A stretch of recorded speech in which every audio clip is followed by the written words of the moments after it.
哎，宝贝，我家里来电话了，你接一下。好。前任喜欢游走在各种社交场合之间。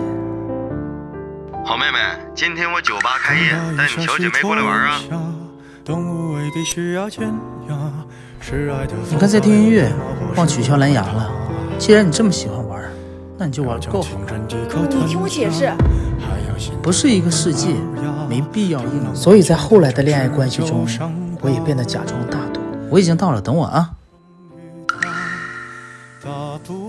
心月，正好，今天我有个局，跟我喝2杯。我不方便，我男朋友今天特意早下班过来接我，我就不去了。你还年轻，选择很多。这样，我今天再介绍几个我们认识。我真没兴趣，我男朋友要来了，你们玩吧。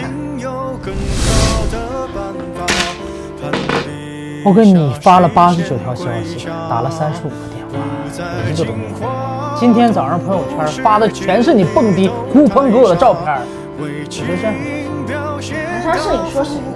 你就这么小肚鸡肠？一段恋爱关系，让双方安心不是对方的责任吗？我爸妈都没管我，你凭什么管我？过不了就散。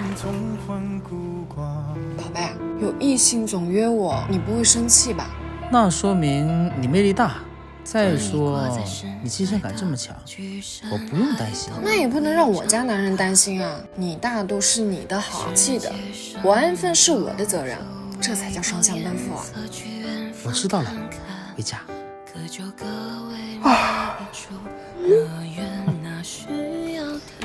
你要是累了就休息，我可能会加班到很晚，别等我了啊！那我就直接来送宵夜给你吃呗。你这上一天班也挺累的，干嘛这么折腾啊？犒劳你呀！男人赚钱不容易，再怎么样比我们女人压力大。好，您再说一遍，好，我听一下。哎，听着呢，我说你能不能小点声啊？我打电话呢。你工作干不好，能不能别影响我娱乐呀？打野干鸡毛的。我马上回到公司，你自己在家慢慢玩啊。